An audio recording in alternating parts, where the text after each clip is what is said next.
The overlapping challenges facing businesses and communities are too pressing, too critical, too connected to move cautiously.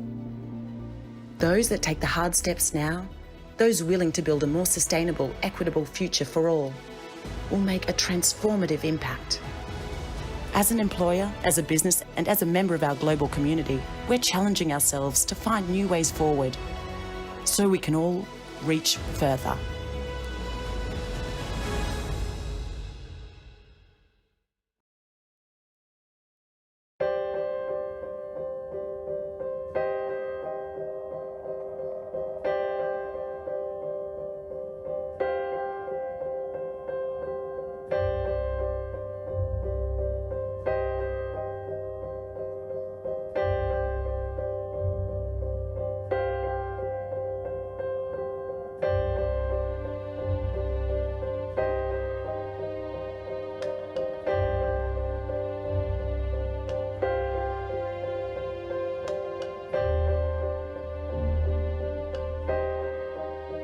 Repower EU and how to free ourselves from the dependence on Russian fossil is essentially about three pillars. It is about reducing our consumption, and it is about putting in place more renewables, and then it's about replacing Russian molecules, Russian fossil fuel, by fuel from other sources in parallel to that. And so in that sense, it aligns completely with our energy transition.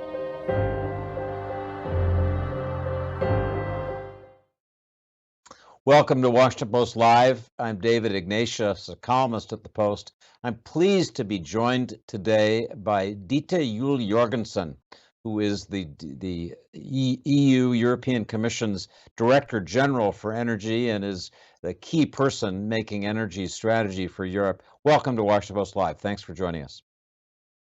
Thank you very much, David, for inviting me. It's a pleasure to be here. So let's begin by the question that's been haunting us for months, which is whether, with the war in Ukraine and Russian weaponization of energy, Europe is going to be facing a cold winter this year with the possibility of rationing. Tell us how that looks. There's been some encouraging news. Mild fall weather, gas storage sites seem to be filled, some reduction in demand. Are you more hopeful now that Europe can get through this winter without real disruption? Thank you very much. And indeed, I think we have done a lot to prepare for this winter. We have done a lot collectively at European level, working with member states, working with the European Parliament, but also working with our global. On the supply side, we have been reaching out to suppliers like the United States suppliers, but also Norway, other countries in our neighborhood that are suppliers of energy, and have been working with them to secure new supplies, additional supplies, to replace the Russian gas that has essentially been taken off the global market. So, as you probably know, before the war, we received about 40% of our gas supply from Russia, and most of that was via pipeline. Russia has disrupted a lot of those flows, and we have responded by Repower EU, saying we need to step out of this dependence from Russia. And so a lot of fossil gas has been taken out of the global market, and we have needed to replace supply. So we have worked on the supply side to get additional supplies. We have also, or alternative supplies. We have also worked on the demand side, essentially by taking measures to reduce our demand across the European Union by energy savings, by fuel switch, by process optimization. And we have put in place measures to achieve that, and again, jointly at European level. Then we have taken measures to be more secure, and that's primarily the storage that you mentioned. We've put in place a regulatory framework that requires all storage owners to fill their storage before winter, and we are above 95% of storage filling, so really very, very high level, a record level also compared to normal years. And then we've taken measures, we have made suggestions to try to get the market to function optimally within the European Union. That is both to address infrastructure bottlenecks. We have had essentially fossil gas flows or natural gas flows going from east to west within our internal infrastructure. And so some of that has to be adapted to and aligned with the new flows that come from other sources, in particular, of course, LNG, and again, a lot of that from the US. The US was already our largest LNG supplier, but has very, very significantly increased supplies to the European Union over this year since the beginning of the war. So what we've done I think what we can as we go into this winter are in a fairly good place. That doesn't mean it's without risks or without challenges. It will be a challenging winter, but I think we have done as much as we can in terms of preparing for that. The other thing we've done, and I think this is critical to underline, and it aligns with the climate focus, is of course to make sure that all these emergency measures are aligned with our green transition. So we step up, we accelerate renewables, we have measures to put in place more heat pumps, more photovoltaic on rooftops, more energy efficiency investments and measures. So that is of course a critical point of our energy security as well as of our sustainability. I think a bigger challenge than these coming months, than this winter, will actually be the winter 23-24, because we see that the global energy markets and the global gas markets in particular remain somewhat imbalanced. There's a higher demand than supply, and so there will be challenges there, and be significant levels of Russian gas supply. There will be challenges in filling our storages as we get into the next filling season in March, April in 2023. So, Madam Director General, let me just ask you to put all those elements together. Here it is, the end of November. What is your level of confidence that Europe will, in fact, get through this winter without a significant disruption in energy supplies? Would you put that, towards 90%, something lower, to give us a sense? Well, I think I'm not sure I would like to put on a percentage, because we are in a very challenging set of circumstances. There's a war. There's a war going on in Europe. It's a war in our neighborhood. It's a war that Russia is waging against Ukraine, but there's also a weaponization of energy, weaponization of gas, using gas as Europe and other countries in this, the European Union and other countries in this region.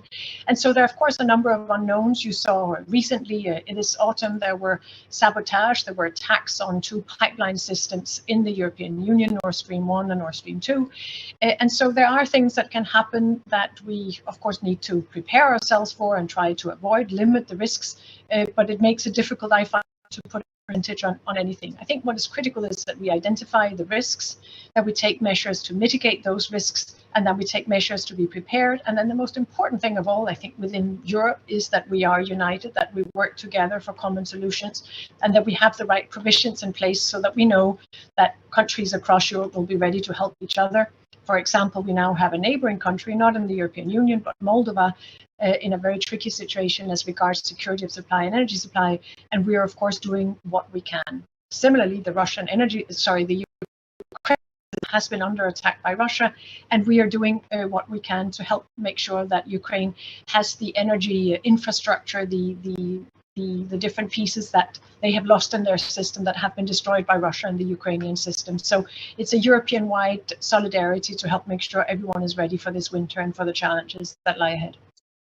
And I want to just ask you to return to the question of what happens next year, assuming that things will muddle through, if you will, this winter, the challenges of next year. Under your Repower EU plan, do you think you can really substitute out alternative sources for Russian energy so that in the coming winter, a year from now, Europe will not be vulnerable to Russian energy pressure at all? Well, I think it's interesting, when we first launched the idea of Repower EU earlier this year, I think there were questions asked, well, is it really possible with this 40% dependence on Russian fossil and Russian gas that we had? I think there were many questions. Well, what are you going to do? This is not possible. It's not possible within the speed that you have in mind. And the reality now is that the supply of Russian gas into our system this month was about 7% compared to a normal of 40%. And so actually these changes, this transition has happened very, very swiftly. It's been driven by markets.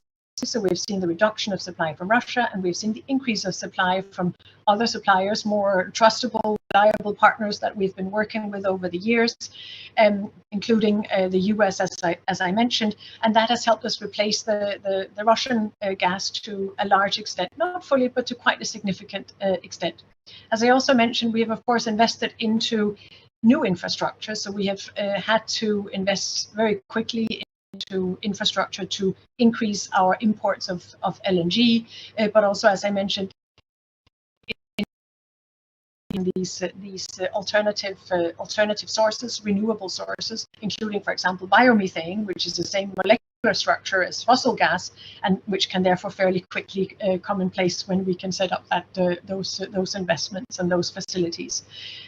So our assessment based on what are the alternatives, what can be done, is that we can get quite far, but cannot reach it. We cannot achieve it, and this is absolutely critical, without reducing our demand. We need energy savings, we need energy efficiency. If we are to keep our demand as high as it has been, it is going to be very, very difficult. So some of the replacement effect has to be reduction of demand, energy savings, energy efficiency, and that has to be the first measure really across the board. And what we see in those sectors is we have quite a strong regulatory framework within the European Union, and a lot has happened in terms of investments, available technologies to lower consumption, and we can do more of that. We can accelerate into that.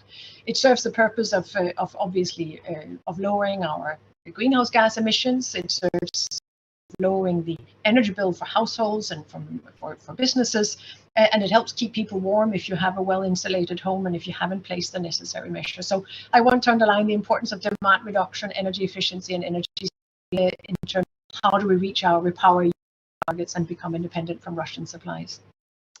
Let me ask you about another part of the energy puzzle dealing with Russia and the war in Ukraine, and that's the proposal from the Biden administration for price caps on Russian oil. There have been press reports that the EU is prepared to accept price caps in the range of $65 to $70 a barrel, is what I've read most recently. But you begin to see economists now joining President Zelensky of Ukraine saying, no, energy prices are falling. That doesn't do us enough good.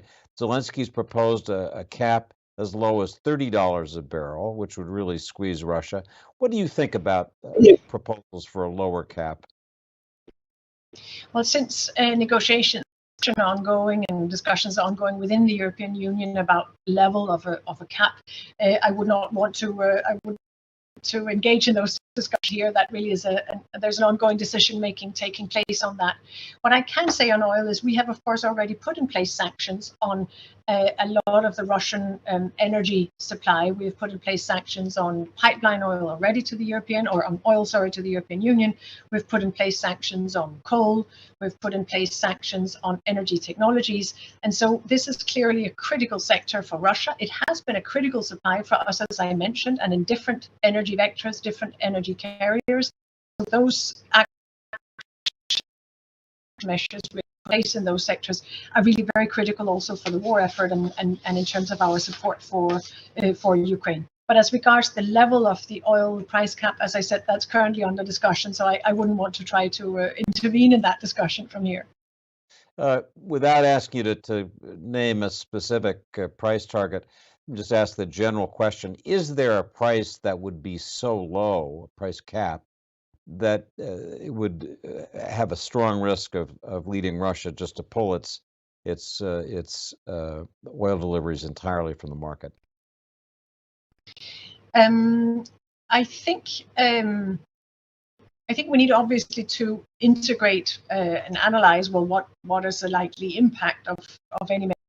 That's what we do, place measures. At the same time, apologies.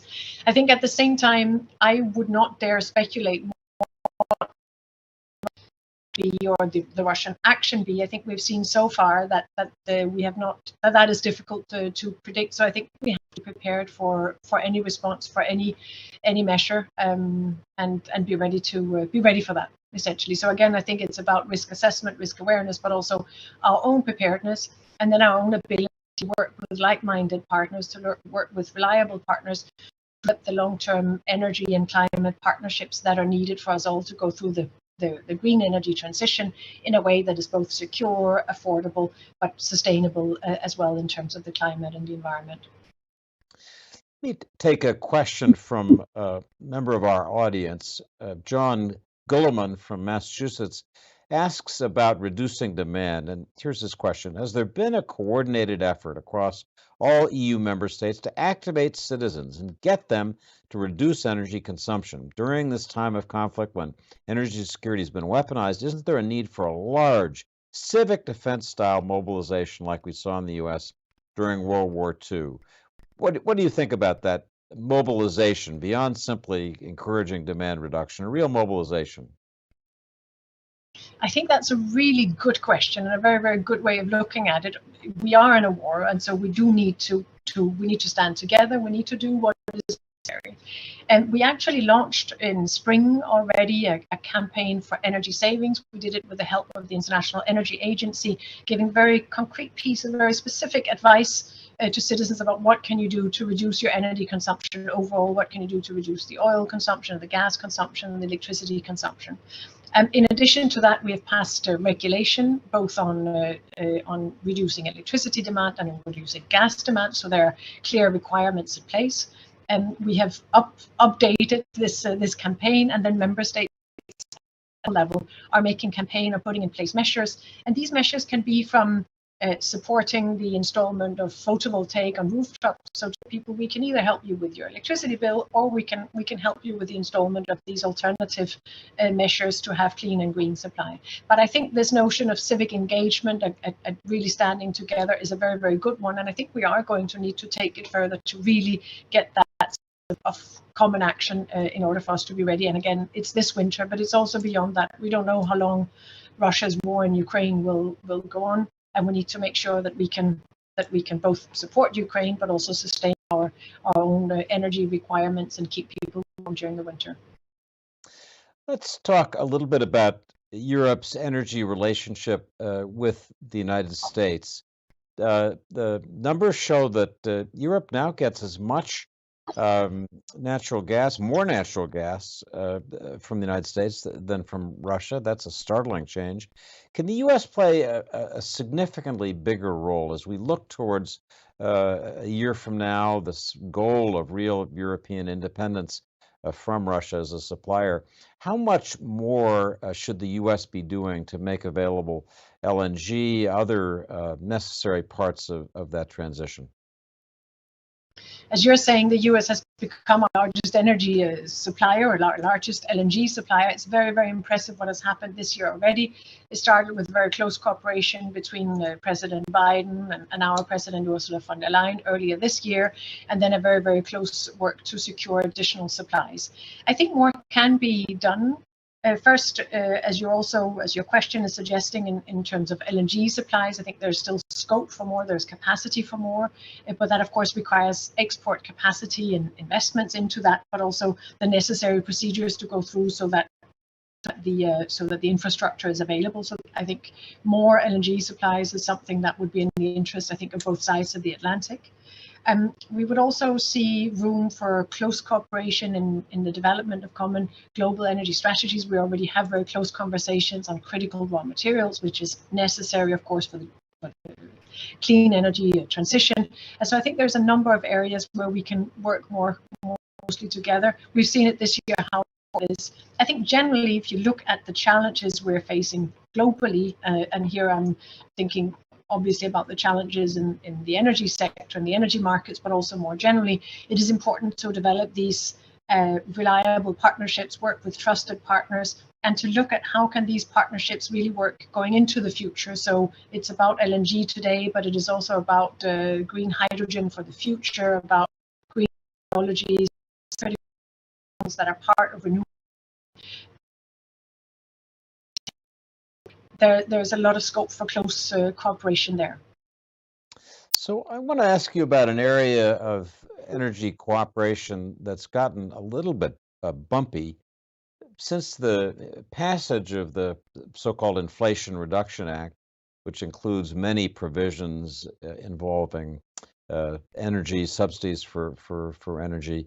There's been growing criticism from Europe about what some Europeans argue are unfair trade practices that are embodied in that act. The Buy America provisions for electric vehicles are an example of that. The German economy minister said recently that he saw these American provisions as a trade war I want to ask you if you can help us sort out the issues that are involved here. As the leading European energy overseer, regulator, what's your judgment about what's in this bill? What do you think needs to be examined because of unfair consequences for Europe?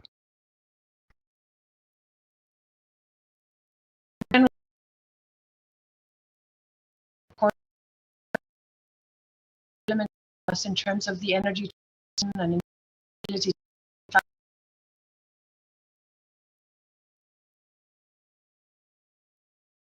So we're having trouble, as the audience, I'm sure, is aware of getting Director General Jørgensen. We're going to try to reconnect and get a better connection so we can hear her answers to these questions. So just hold on for a minute. We'll be right back.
Madam Director General, I'm glad we have you back with, I hope, a more reliable connection.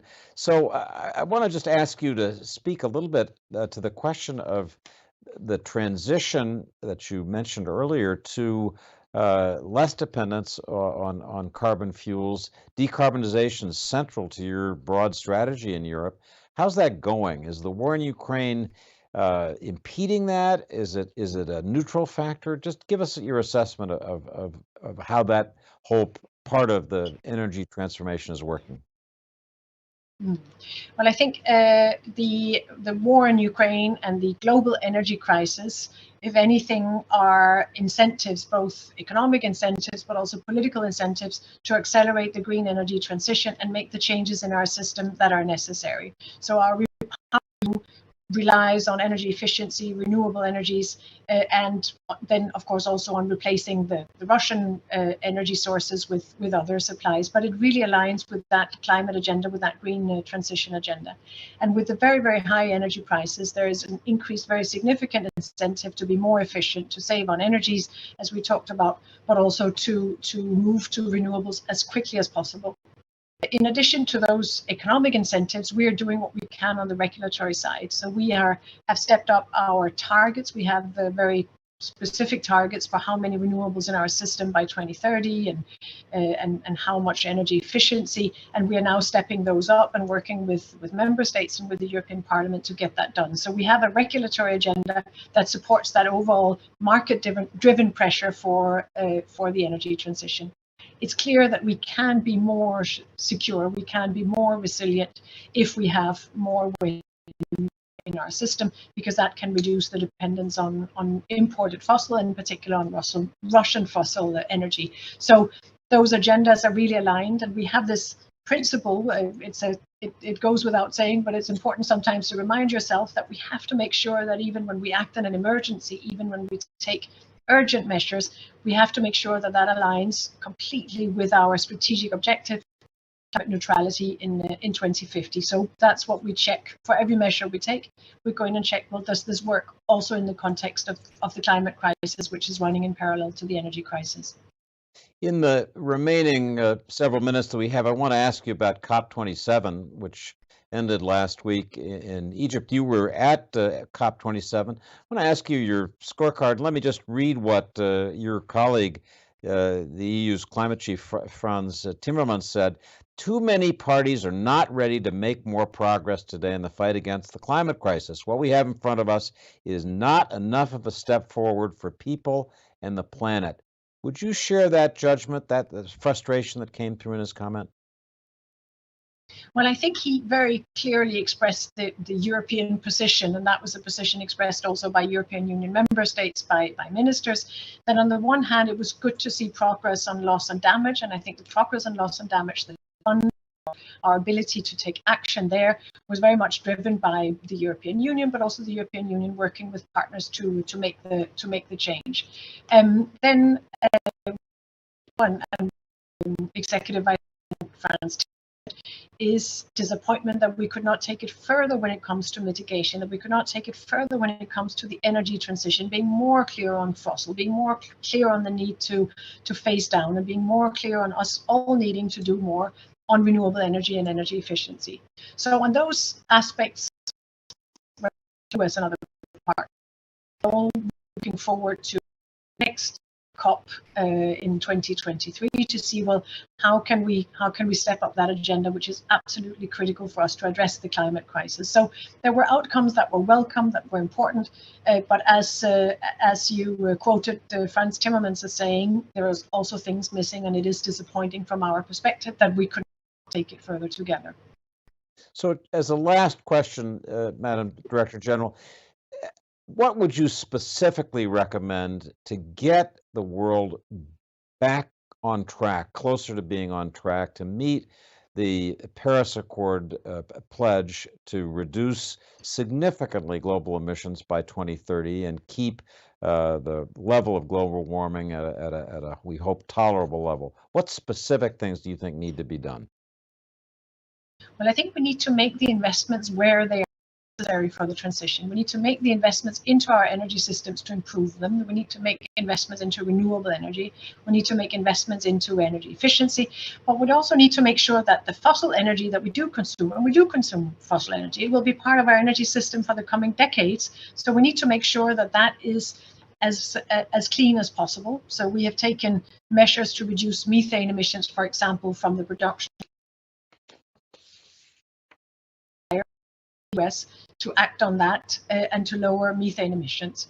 So we need the investments. We need to make sure that the energy we use is as clean and green as possible. We need to lower our reduce our consumption, and then we need to work with global partners to help others come on, follow that pathway or walk on that pathway to take the necessary measures. So what we do in that regard is to develop partnerships with others, partnerships on green hydrogen, partnerships where we invest in some of the energy infrastructure, energy system changes that are necessary, also in the global south, where it can be difficult to attract investment. So I think global partnerships is another critical aspect of making the change that is necessary, both for the energy transition and for the climate transition.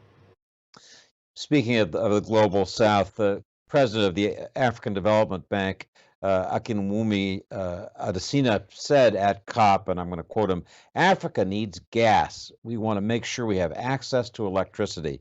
We don't want to become the museum of poverty in the world." How would you answer that statement, which got significant support from other global south delegates?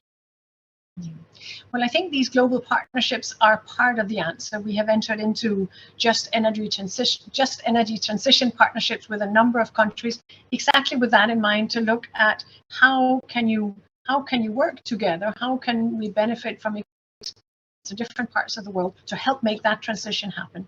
The green energy transition and the necessary transition for climate offers a lot of opportunities, but of course also very specific challenges. So to give you one example, we have regions that have been relying on coal. We have a just transition program to help those regions transition out, to help create other jobs in those regions, so that jobs. So we help people on the reskilling. We help look at, well, what are the growth opportunities? What is the potential in those regions? And with the just energy transition partnerships with partners across the world, we can do something similar and look at how do we make sure that this transition happens, but also that it happens in a just way, in a fair way, and so that we have as many benefits as possible also at local level. And I think that local level benefit is as critical as the global level benefits we see of lowering greenhouse gas emissions and of improving our overall climate globally.